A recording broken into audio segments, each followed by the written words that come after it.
My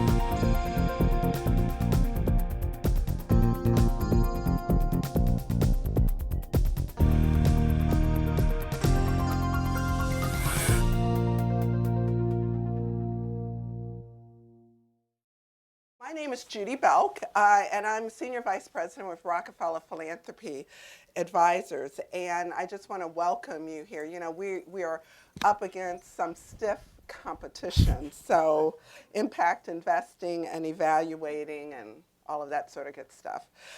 So we are particularly honored for you to be with us. This is a topic, and I'm hoping we can have, an intimate kind of conversation sort of with 50 of our new best friends or so. The topic, power of women in philanthropy, that sounds very lofty sounding, especially before I've had my second cup of tea and before noon. Um, and, it's always, complicated, I think, when you talk about power and gender. So if you just kind of take last week or just this week, yesterday the military lifted its ban on women serving in combat positions. I guess that's progress, but as a mother of both a young man and a young woman who I guess are of military age, I'd probably like to see a ban reinstated on both genders. But nobody asked me. And then, of course, the biggest story of the week surrounding one of the most powerful women in the world was about her bangs. So that's why it's, kind of complicated.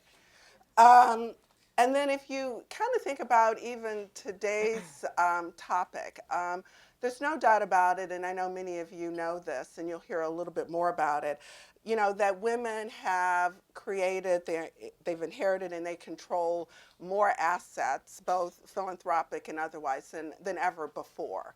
And that's good in many different ways. It's complicated in other ways, because on the other hand, the status of women in parts of this country and around the globe is heartbreaking among some of the key indicators that we all embrace as representing quality of life. Issues around safety, issues around access to health care, economic security, and opportunity. So, like I said, it's complicated. Um, and so that's kind of the backdrop. And so um, when everything's get complicated, I like to surround myself with really good thinkers. And we've got three um, really terrific women. And we have all of you because we want at some point to make sure we save time to engage in a conversation, because I suspect all of you have a point of view about this issue. You have bios of at least two of the speakers, and I first want to recognize and thank Erin Hogan, because she's not Deborah Trey. But she is with J.P. Morgan. Deborah, like so many of us, is down with the flu, and we just thought she should stay put in New York. But Erin is really an indication of J.P. Morgan's bench strength in the philanthropic space. She is vice president, and she works with Deborah in the J.P. Morgan's Philanthropic Center. She works in a bank, but she spends her day really as a philanthropic advisor, advising clients of the bank on philanthropic issues. She is trained as a public health professional, so she's got really deep expertise in environmental health and in the environment. and she lives in my hometown. I mean, we found that out last night. My hometown, I grew up in Alexandria, Virginia, and I always said before it was a tourist destination, and we were really, and she lives there, and we were really talking about the fact that I'm related to just about every black person in Alexandria. So welcome and thank you. Thank you. Michele Ozumba, you have her full bio. She is president and CEO of the Women's Funding Network. It's a national umbrella organization of women funds and foundations. If you have a women's fund or if you have a women's foundation in your community, we think, one of the best, the California Women's Foundation. It's likely that organization is part of Michele's network. And then we have Gael Sylvia, who is she's got so many great titles. She's a businesswoman, she's a philanthropist, she's a radio talk show host, and she's a member of Women Giving Millions Network, and you'll hear a lot about that. So that's how we are. We're going to try really to have a conversation as much as you can, and I'm going to really try to because as a moderator, throughout the questions that I've been pondering, throughout my career, where I've been really interested in looking at ways as a woman, but as a philanthropic advisor who works with a lot of women, really trying to get a grasp on what does this mean. So the first question I have to pose is it hype? I mean, is there really something unique or special about how women approach their philanthropy that's different than men? Because, we are, 4 women, but we come from different backgrounds, different experiences, and I suspect that we bring that to our philanthropy. So is it something, though, unique or special about women doing philanthropy? So I'm going to start with you, Michele, just so we don't just go right down the line. I knew there was something going to happen being in the middle seat. Well, from our experience, both in terms of professionally being in the sector and as women, we believe there is something different. It's not just hype and something that's, quote, on trend. I think women live very integrated lives, and most of the social issues that a lot of nonprofit sector is trying to influence, really the face of those issues is oftentimes a woman. And how women are engaged with their philanthropy, it's not just having disposable income and you have a menu of things you want to support and write a check. It's really about being engaged with their giving. Women want to be in relationship, I think, with the things that they support. And so having an ability to actually not just provide resources and as people of wealth, but also really be donor leaders. How to be engaged with the actual beyond the check. How do you get engaged with? And so, but Michele, would you say then that men don't do that? That they don't want to be engaged? That they don't want to be donor leaders? How? I think men are evolving to that because of the leadership example of women. Mm-hmm. Really? Quite honestly, I think women are influencing where philanthropy is going in a powerful way. Erin, do you buy that? Do you agree? Well, it's very well said. I absolutely agree. We spend a lot of time talking about women in philanthropy and in finance at JP Morgan. And first of all, I think I just want to be very clear because I think people understand my role as sort of representing the firm, but it's true. My day is spent talking to families and individuals and working with an asset management structure on all sorts of wealth issues. Philanthropy really emerges as a big part of that for all of our clients. I think that if you look at it, you're right. Women are very thoughtful, very collaborative. If you just kind of look at the other news this week in Davos, there's this talk about like the third billion, that women are the largest emerging market in the world. There's 30%, I think, holding 30% of global wealth. It's basically China and India, combined, and even more so. So, we spend a lot of time thinking about how do we elevate that discussion, and how do we not only think about the financial planning aspect, but also the philanthropic impact. And we actually have an event annually that's almost the exact title of this session. It's called The Rising Power of Women in Philanthropy.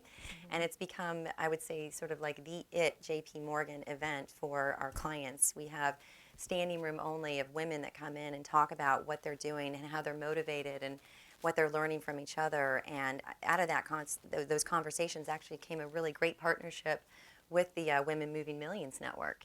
And, this is something where a lot of our clients really came to us and said, we're members.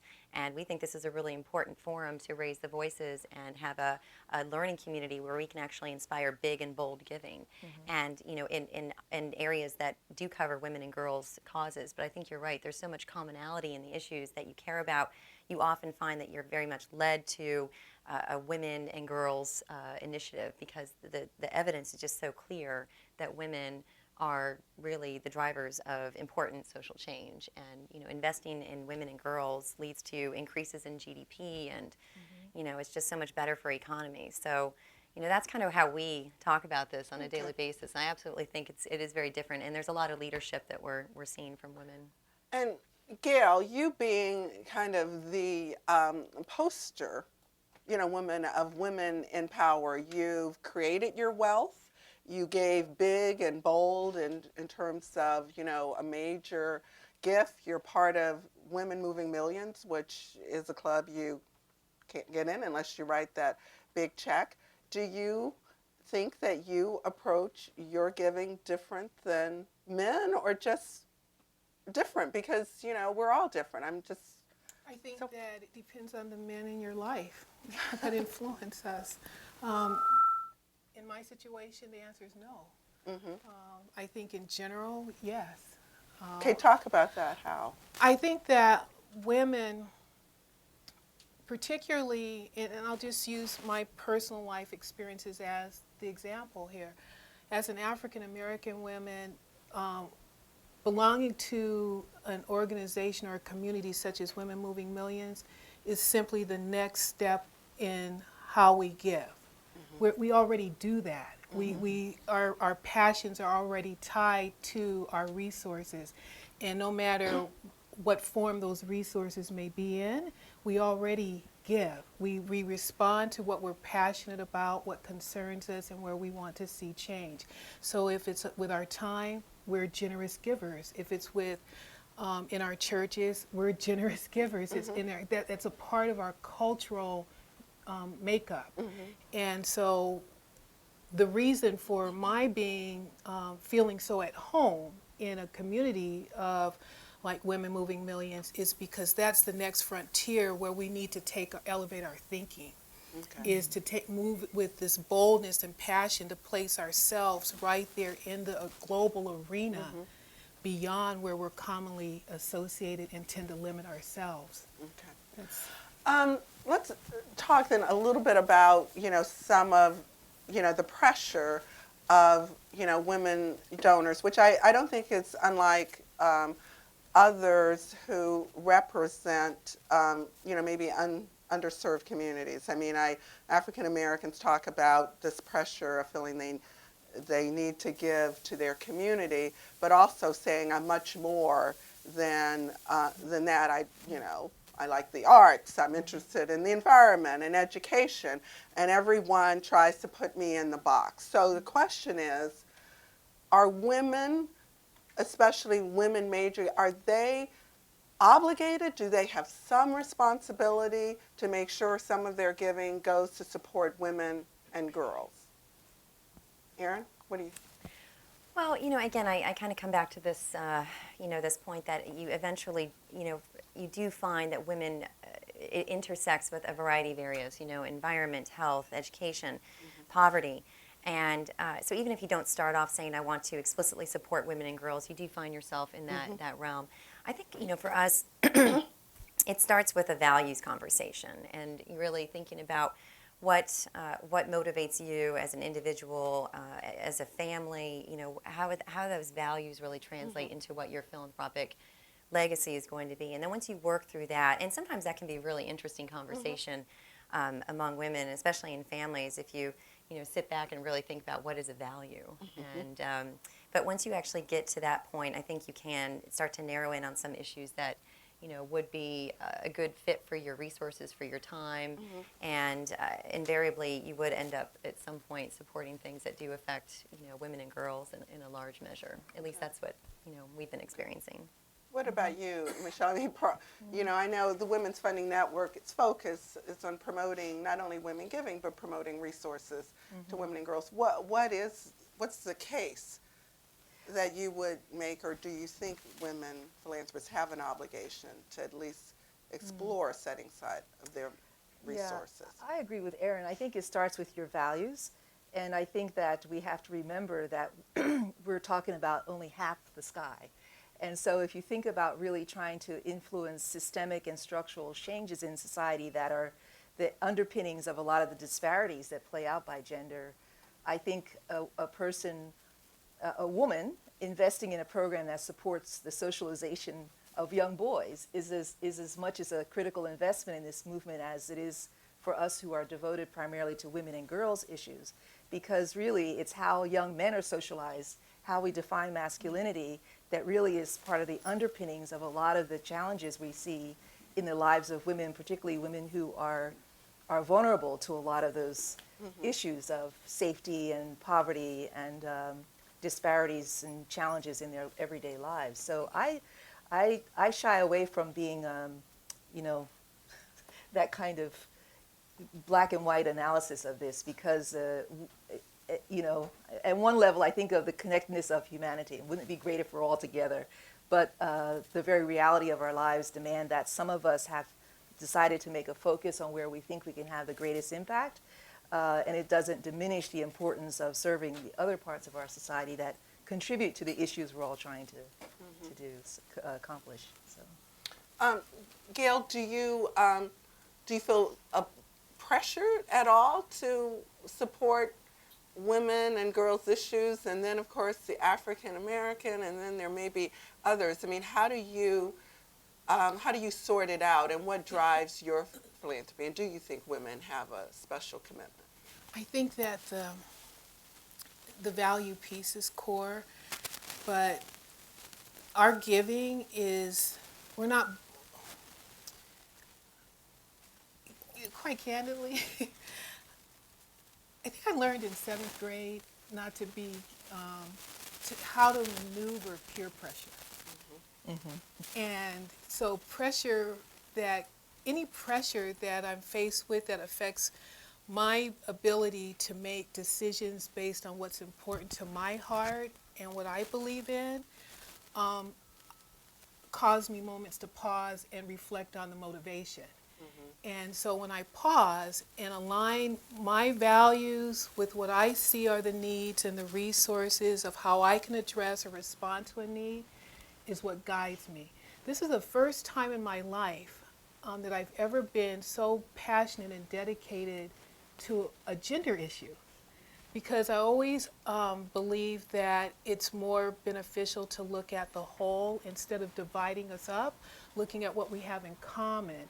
But there is such amazing strength and influence that we own as women, and I see it and meet this every day in women, especially the last 4 years, that it caused me to pause and go, what's going on? I'm meeting more people like my mother, or I'm meeting more people that are more women who not only are releasing their power, but owning it and sharing it. So do I feel pressure? No, it's because that's what I think is necessary in order to impact the type of change globally. And I think that, to Michele's point, I love the men in my life, and to see more sons and men and fathers like those that have influenced the women have to remain a part of the giving and the circle as well. Erin, what are you seeing from where you're sitting in terms of how women are giving? And I'm particularly interested in issues like, are they more apt to be interested, let's take vehicles, donor advised funds versus foundations, do you see any kind of gender differences in terms of how women come out on giving while living, or giving in terms of legacy, giving capital campaigns or whatever? What are you seeing in terms of how, if you see any differences in how women are actually, how they're doing their giving? Well, that's a really interesting question, the difference between vehicles. I'll just start with that. I think that, the women that we work with probably are more representative of family foundations. And I think donor advised funds are really popular. They're great. They're easy. Can you explain what a donor advised fund is? Sure, I think everyone sorry. should know, but just in case. So I think everybody here is very familiar with philanthropy, but just comparing the two, foundations and donor advised funds, essentially, foundations, an endowed, independent, charity, classified by the IRS as a grant-making institution, and donor advised fund is a public charity. Started really with community foundations, many years ago, and actually has since branched out to other providers, where essentially it's a nonprofit entity agreeing to hold the fund and then re-grant based on your recommendations. But they hold the assets, and it's governed by a separate, structure. And there's a little more limitations in terms of what you can give to, but still, it's very easy. It's kind of like a charitable checking account in a way. And we actually have a donor advised fund for our clients as well. It's something that some of our clients use in combination with their foundation, so that they can use it to give anonymously if they don't want to be visible with something, or if they want to take some time to think about where they want to give their money, rather than be frightened by this large 5% payout. Then they can put it in a donor advised fund, take some time, and we often help them think about what they want to focus on. And do you see any difference in terms of a preference? Actually, I think the donor advised fund is actually very popular with the dads. With the men and the families. They really like the simplicity of it. It's kind of a good, I can check that off and it's really done. Women are a little more holistic and thinking about their legacy, and I think they really gravitate more to the foundation because it's a great way to engage their children. Certainly you can have your children work for you in a formal capacity or an informal capacity.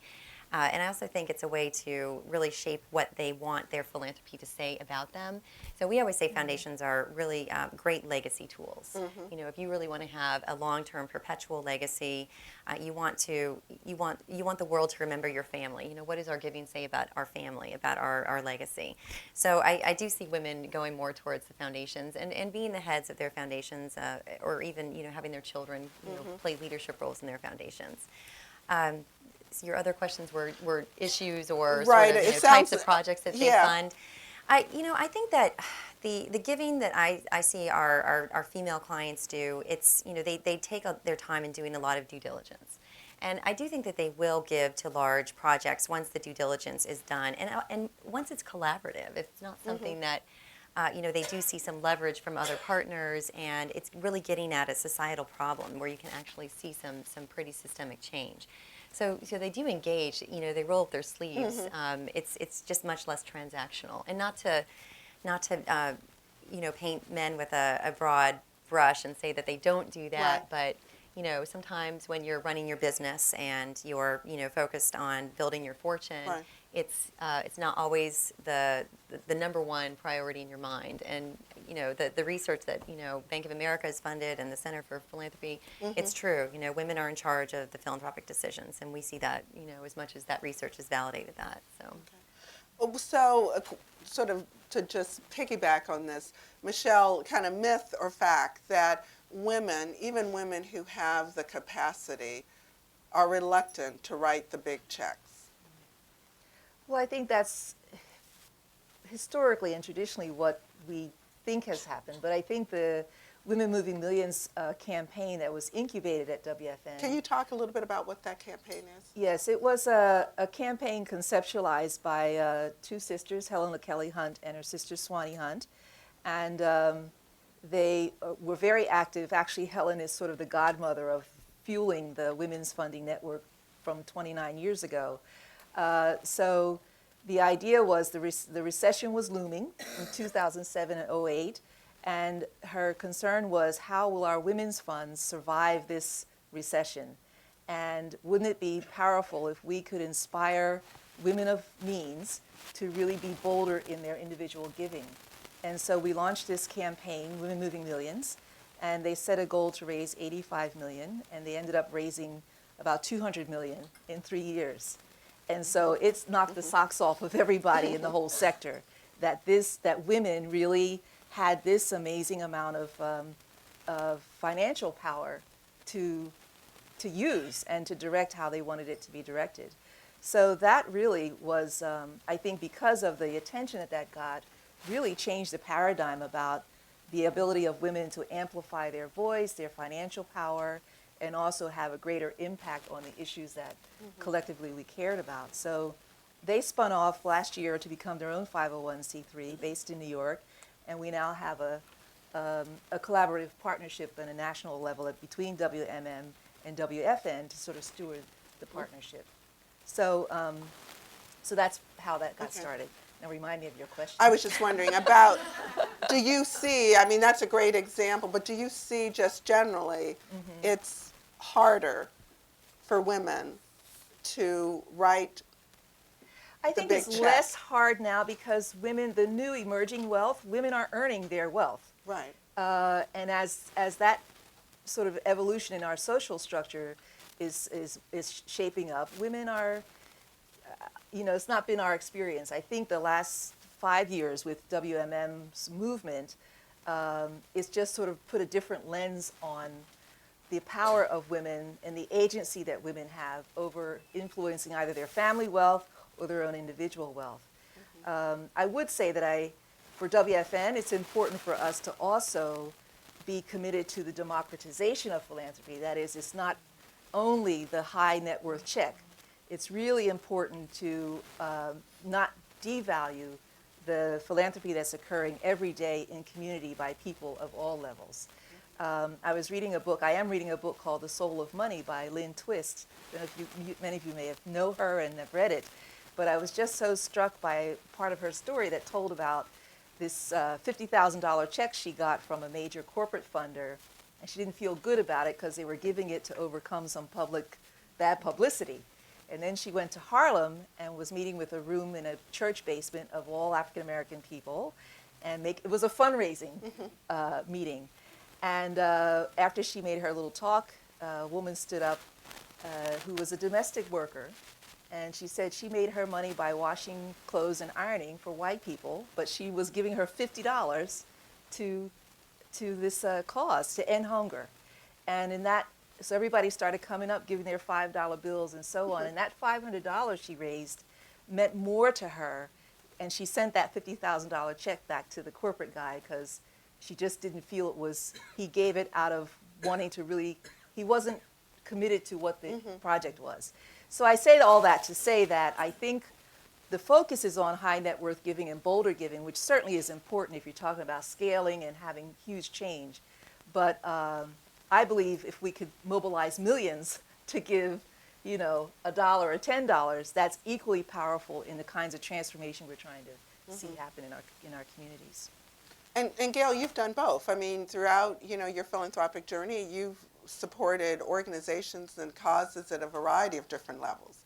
But you did, make, a major gift. And I'm just wondering, did you have to take an extra drink and hold steady your hand? Or, were you nervous, and was it easy? And maybe you can just tell us a little bit about that journey, that point when, you really made a bold gift. Our Christian beliefs, we believe in tithing. So tithing has been a part of my upbringing as well. And so to be a good steward of whatever we have in any amount has always set the precedent and formed the habit. And so, no, it was, maybe my husband did. Because Can you tell people about that gift? I know, but others may know. Tell a little bit about what you did. And we continue to do it. We did most of our philanthropy very privately and often anonymously because we were in business in communities where we were always being asked to give. The more we earned, the more people were expecting of us. The bigger our businesses grow, the more calls we were getting, and it became very challenging to distinguish, that pressure piece, as well. Wanting to respond to everything that was important, and then at the same time, what was in alignment with our values and what was important to us, and our fiscal health and well-being to be sustainable. So our giving that actually, I guess, placed us on the radar was in Arizona with Sarver Hart and the University of Arizona. And it was a result of, again, personal experiences within the healthcare system and concerns for women in cardiovascular disease, and not just the disease treatment, but the lack of cultural competency among medical professionals. And this not only began for me in Arizona, but in Cleveland, where I'd been for 12 years. And it was disturbing to me that whenever I had an atrial fib tachycardic episode, I'd have to consciously put on my makeup and my jewelry and before calling 911, because I knew that was going to distinguish the type of treatment I would get once I got to the hospital. And as bizarre as that may sound, that's a part of the reality. And so wanting to see that change and having been present for women who had no voice, and being there speaking up for them as well, decided to place our gifts and commitment at Sarver Hart to endow a medical chair for the cultural competency training of physicians. And to have a part of that gift also designated to PBS, because I grew up, and our children did too, hearing at the end of all those broadcasts, brought to you by the MacArthur Family Foundation, or brought to you by the Sarah and Ralph Lee Foundation, and wondering, who are they and how do they do that? I understood why. And then so a part going to PBS, and then another part designated to the College of Public Health for global health training, for cross-cultural global training in the health arena. Great. It's a great story. And that started the phone really ringing and sent us into hiding. So a good segue to another question that I want to pose. Myth or fact?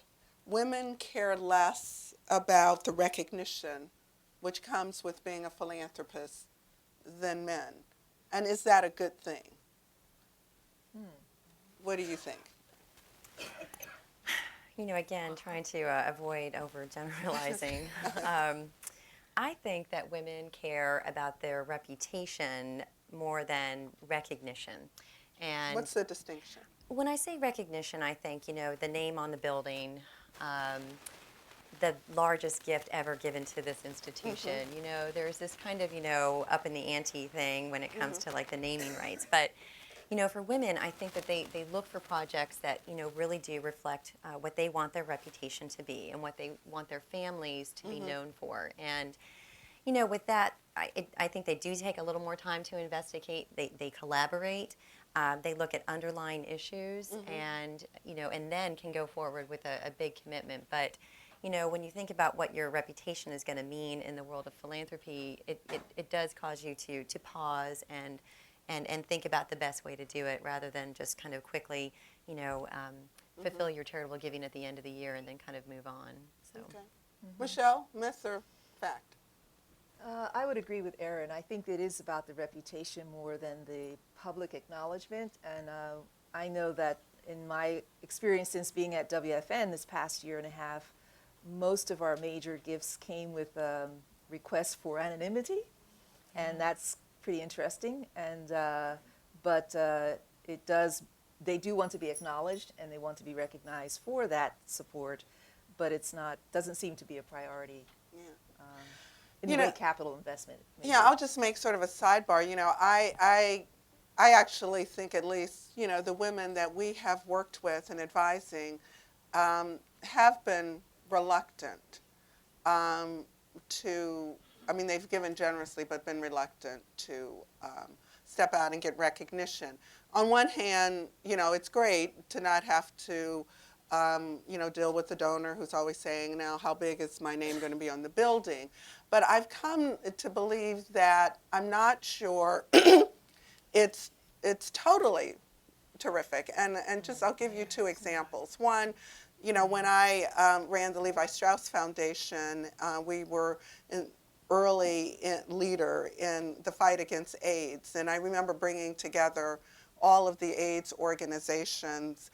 And while they were very thankful for the financial support that Levi's had provided, what they really said was helpful was for Bob Haas, the Haas family, stepping out at a really critical time and saying, the business community and the broader community, we've got to deal with this epidemic. And they just said that was priceless. So that just gave me another perspective. And then most recently, I was advising a donor who made a very generous gift to Stanford University, where she basically decided that she would forgive student debt for any student who graduated from the Stanford Graduate School of Education who would work in an underserved school for 2 to 3 years. Amazing, amazing, amazing.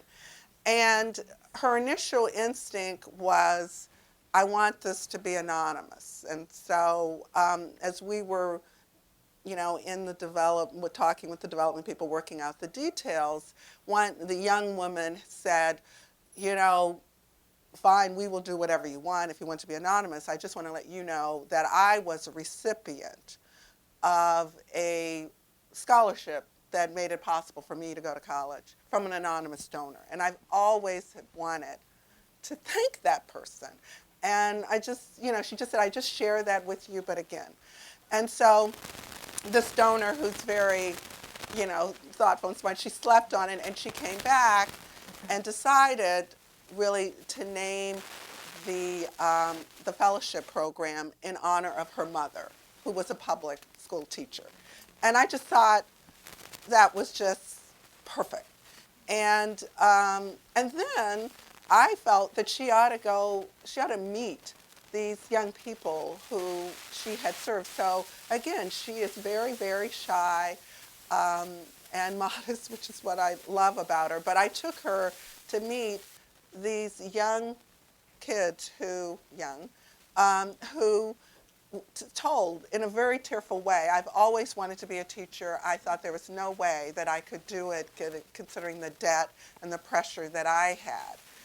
And it was just a moving moment. And then she told her story about her journey as a philanthropist, someone who was not born into wealth. It was, kind of created through her family. So I would just say that, people can give in any manner that they want. But sometimes while money is, important, just as we heard yesterday, sometimes just standing up and saying, I am for this issue. And if that person is a respected person in the community, it really does something. I think by Gael coming out and embracing her philanthropy has done a lot in terms of, people understanding about African American giving and that sort of thing. So it could be a part of your strategy, I guess is what I would say. So that's just something to. And Judy, can I add Yeah. something on to that? I think that the main reason our family decided to be more public with our gift to Sarver and U of A was because of how I was influenced from actually a very young age as a candy striper in Pomona Valley Hospital, and also the images on the walls at the Huntington Library and at museums that my parents would take us to, and I never saw anyone that looked like us. Yet I was surrounded by very generous people, and I could never have the conversation of curiosity with my family because the unspoken word was that you just do what needs to be done. You don't need to get a lot of attention. You don't need to have it. You know, if there's a problem, you just solve it, address it, and move on. And feeling that it was important for others, especially given the demographics coming through these departments, to see someone other than the traditional images associated historically with this word philanthropy. And so I think that there is a time and a place for being public. Okay, I have a couple of more questions, and then I'm hoping that you might have questions. You know, the greatest compliment you can give speakers is to ask questions. Erin, I'm curious if you have seen a difference in how women have approached their philanthropy or approached their wealth, if they've inherited or earned it. Does that make a difference? That's a good question. You know, women who have earned their wealth, you know, they're very, you know, I don't know how they do it. They kind of split their time. You know, Gail, you're like superwoman, you know, because you want your business to be successful and you want your philanthropy to be successful. And I think for those of us that have been in philanthropy and, you know, doing grants, you realize it can be a full-time job. And if you really want it to be impactful, you have to invest resources. And so, you know, and then that means starting an entity or maybe hiring people and kind of, you know, leveraging a little bit further.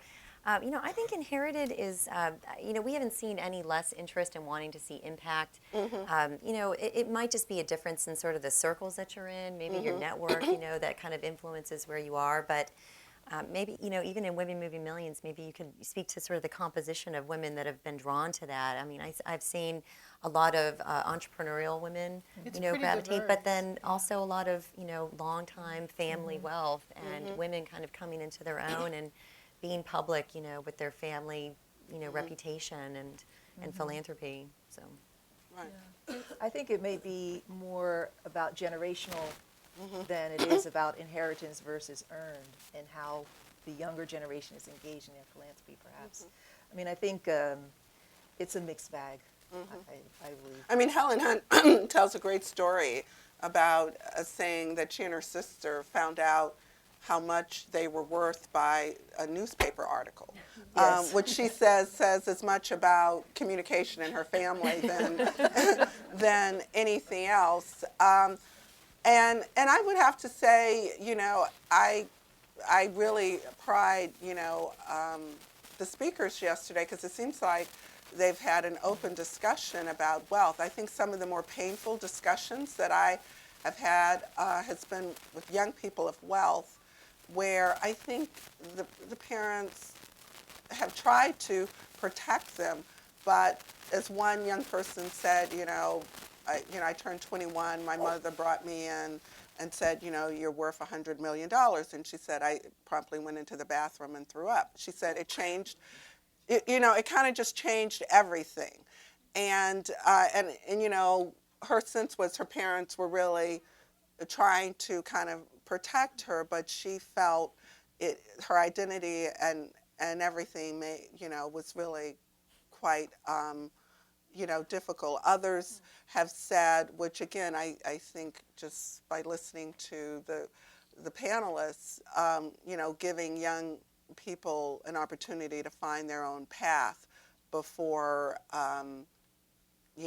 forcing them at the philanthropic table has been kind of important. But I would say that my experience is that women who inherited wealth have, they have a mixed feeling. And one, they might be worried about the legacy.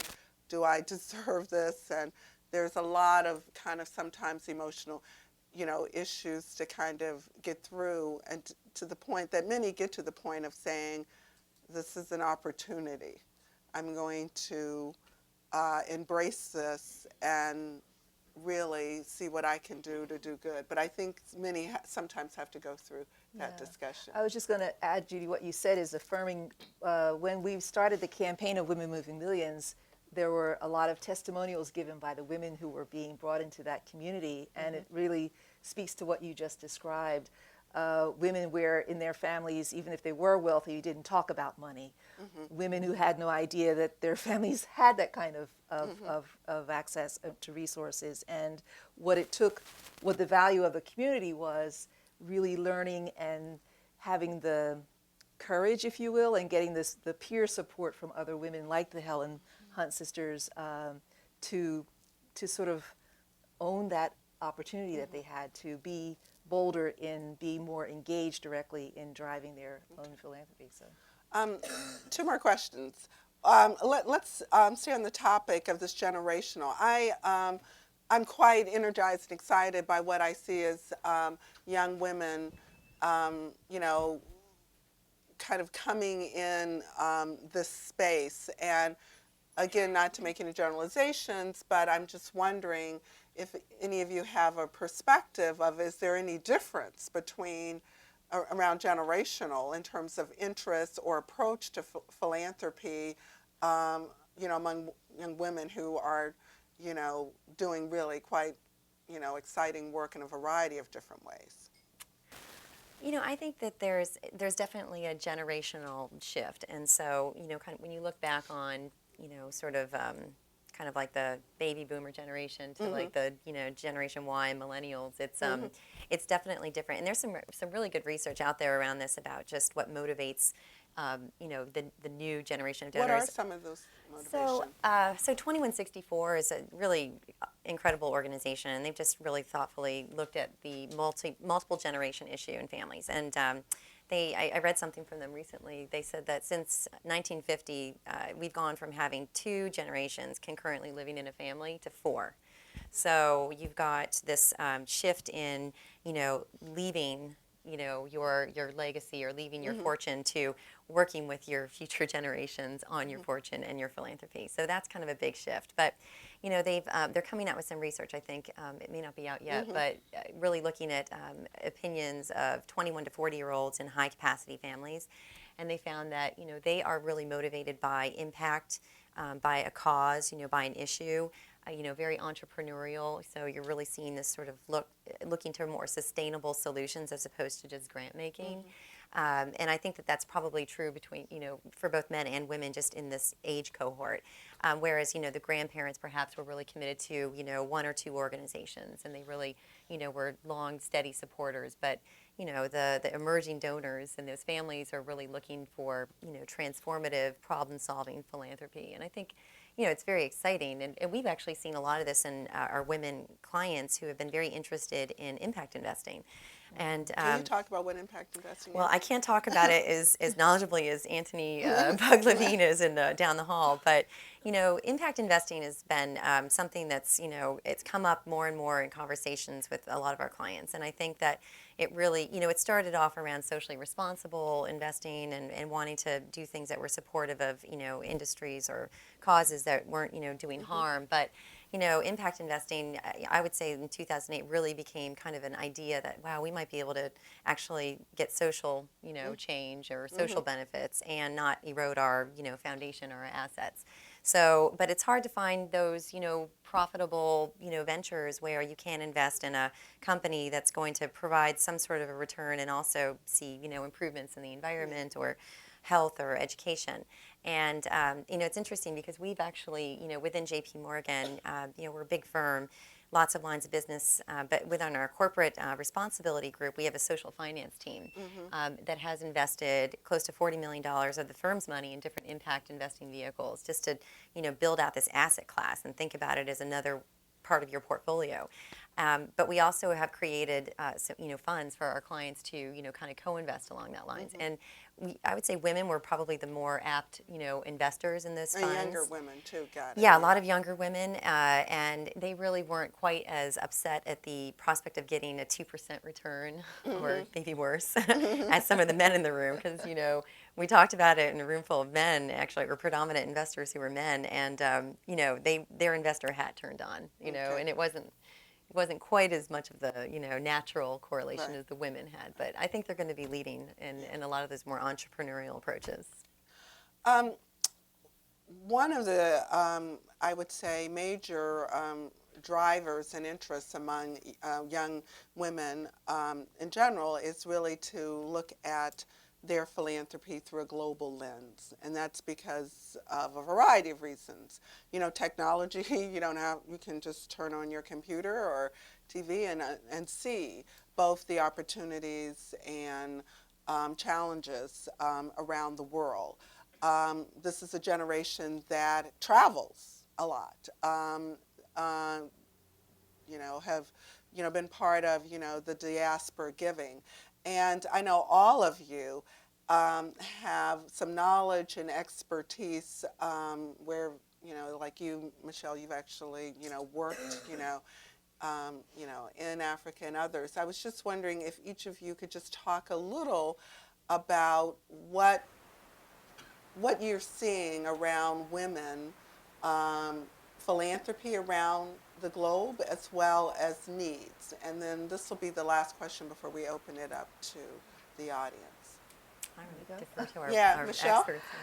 Well, around the globe, women are again taking the lead in philanthropy in a variety of ways. And I think, let me connect it back to the generational thing first. One of our member funds, Spark, represents the millennial engagement in our network. And up until recently, they didn't really have an office. And so it's all online. And they're connected to young people all across the country and the world. And something Erin said earlier really resonates with Spark's approach in that they tend to look for causes as opposed to organizations. Their loyalty is to a cause. And so you can get online and post your project and galvanize interest, and then people start giving to that project. And they really want to feel that their money is going directly to touch a life and touch an issue. Globally, philanthropy is still emerging. I think the U.S. philanthropic sector is so unique compared to the rest of the world. And in November, I was meeting with a group of international women's funds in Johannesburg, and they were all from all over the world, Asia, Europe, Africa, and Latin America. So they're dealing with a lot of complex, their fund source is still government and public sector and global multilaterals and bilateral agreements through government sectors and there's just beginning to emerge a private sector philanthropic culture that's learning a lot from the U.S. And I think Women Moving Millions is also getting interest in the global sector. With the increasing number of women, educated women abroad, especially in places in the emerging markets like India, China, Mexico, some of these countries, women are amazing. They're like the new emerging market of interest, of capacity, of human capital, and it's not being translated into leadership and control across the board. So they're finding their mettle oftentimes in this sector where they can be engaged in galvanizing support and interest to support the many, many issues that women in these countries face. So we're seeing it through the African Women's Development Fund, which is led by women, that gives out about $5 or $6 million annually across the continent. And oftentimes in some of the new emerging countries in Eastern Europe, the Women's Fund is the only grant-making institution that's supporting nonprofit sector there. And it's just a lot of need. And so there's another reason why I think the younger philanthropy community here is being attracted to what's happening global. There's just you can feel the direct impact of your giving quite more directly in those countries and societies, where our problems here, while the disparities can be stark, it's still tied to a complex system of many things that it's hard to see your money eliminating discrimination, right? But if a village doesn't have water, I can give my money and know that there's going to be a well built and the women don't have to walk 5 miles, they're going to be able to have water. So there's that kind of divergence in the sector that is an interesting time in the whole philanthropic sector of how we're seeing, how we are meeting, how we're defining need, how we're defining impact, and how we're able to not cause harm in one by doing the other. And I think that's a current source of discussion and tension. Thank you. Gail? Can you repeat the question? I was just wondering what perspective, if any, you have about how this work plays out globally. I don't think we have a choice other than to see ourselves as a part of the global community. Women Moving Millions is definitely open to and has global members, but there are learnings that come with that. And I think as Americans, there are also assumptions that we have to learn to put in check, and that it's reflective of that word that's so common as a part of who we are as American, and that's diversity. You know, diversity not being limited to just ethnicity, but education and economics and global placement and experiences, and being able to value that. I have and actually it started with Michele, she was the first one on, this global broadcast that we do, this internet technology resource able to connect us through Sylvia Global, and that conversation that she and I had live from Istanbul with me at Sunset Beach, and 5,000 listeners around the world talking about women's funding networks was signaling something very important. I was just on another interview with a women's funding network, Amina, Freedom Fund, London, and on the same call were women in the Congo and in India, and the conversation was around the daughters of India and what's happening there and what we can do and are doing to support one another, and examples coming out of the Congo. It's changing the whole mindset and mode of operation, and I think it's wonderful. It's absolutely powerful. And the technology piece is something that women are embracing and utilizing to do what we do best. And that's take our passion and our purses and our resources and mobilize for effective change. And Erin, I know you guys have a global We do, platform serving, women around the world. But what are you picking up in terms of what you're seeing? I absolutely a really intense growing interest, in global issues affecting women and girls. And I think, as women, we look back, in this country, and we're so fortunate. We can't imagine what it's like growing up, in India, if you make it, into the world. And right. it's, we're often really, shocked just at like how far back, what, women have to do just to even go to school. And I think one of my favorite examples actually of this, of the role that women can play in really, shining a spotlight and making meaningful change on these issues was from a woman. It was her family foundation, and a lot of overlap in some of the things that you did in Nigeria. But basically, in Swaziland, the highest HIV prevalence, in the world, and they had no countrywide data on the extent of sexual violence against girls. And we know that girls who experience sexual abuse are more likely to engage in risky behaviors, have long-term mental health outcomes. They're more susceptible to actually getting infected. But there was no countrywide data that would move policies and move governments to change and implement reforms. So one woman, through her family foundation and through her networks, committed $1 million and got seed money to get the CDC Foundation and UNICEF involved, and they did the first countrywide data, and they found that almost 40% of girls had experienced multiple acts of sexual violence. It was on their way to school, so the parents were less willing to send them to school. And the government finally did something. They put together a task force and came out with policies to train the police and the courts, schools, teachers. And now they're rolling this out in Tanzania, several other countries, throughout Southeast Asia even. So I thought that was just such a great example of, yes, $1 million.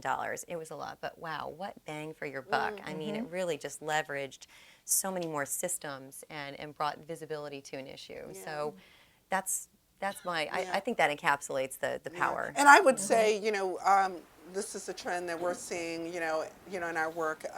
We've been part of a group of foundation leaders and philanthropists that have been invited to China to really talk about what does China need to do to get its act together. And this is a situation where there's a lot of wealth there, but no trust at all, in the NGO community, because until of late, it's really been kind of government driven and government influence. And I would say that women have been driving that effort and been trying to invite in others to really talk about it. And just looking at how wealth plays. I mean, the richest person in the world for the last 3 years has been a native of Mexico. It's really shifting, and I think women are a part of that. Okay, we have a few minutes for questions. Please, and if you could just stand up and just say, if you don't want to stand up, you don't have to, but at least tell us who you are.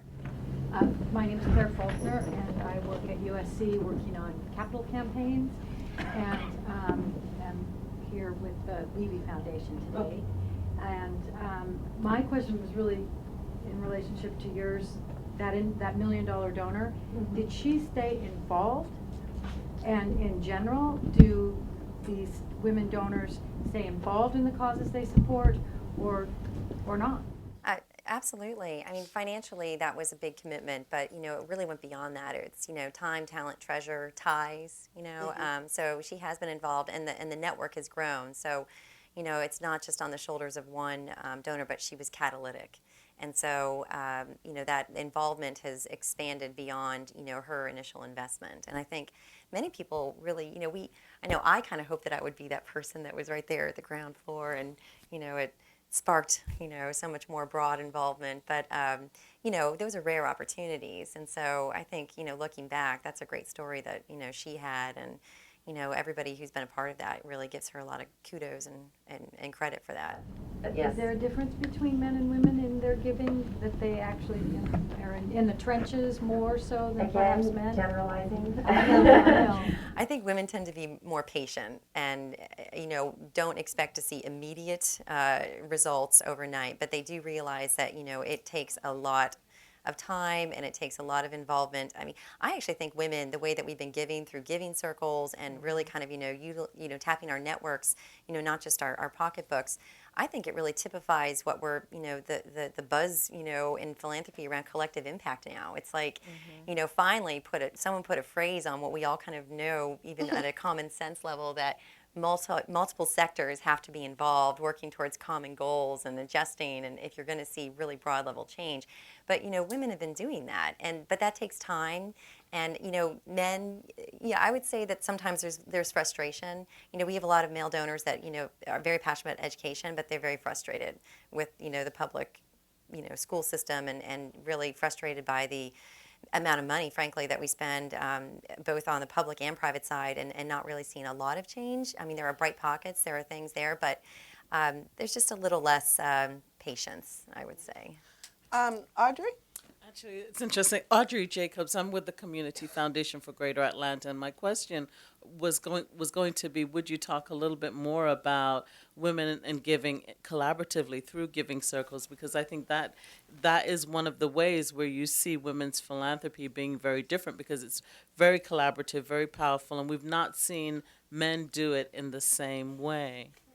Michele? Yeah, I agree. There's giving circles, and there are affinity groups, around some of our local member funds. There'll be women in law, women in health, women in the sciences, women in technology, form these professional affinity groups to collaboratively, again, do their giving. And I think you do see that arising out of a tradition of women having quilting circles and things that we just historically have done communally.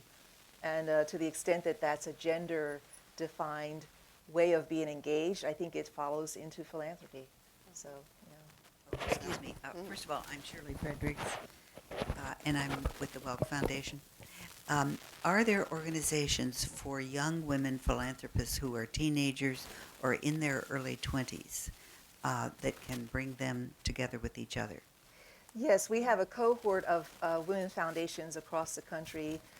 We came together in August at Bryn Mawr College. It's called Girls Grant Making. We're looking for another name because I said it's really about grooming the next generation of women leaders in philanthropy.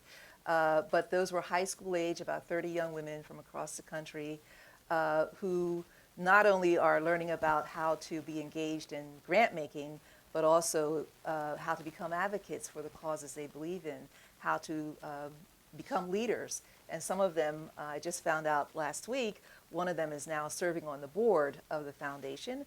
Another one has written a petition or something that's being considered by the state legislature for new law. So we are very much invested in grooming that level of, beginning at that level of leadership development to breed the next generation of leaders. Yeah, I also know it's been a real priority of one of your member funds, the California Women's Foundation. I'm on the board here of Marlborough School, which is an all-girls school. And with the help of the California Women's Foundation, the girls at the school created a student-run donor advised fund where they raise the money, but then they go through the process with the support of the Women's Foundation of learning how do you do due diligence, doing site visits and others. And I know it's been really successful, and I know that there are other foundations that, especially women's foundations and some community foundations too, I suspect that have that opportunity.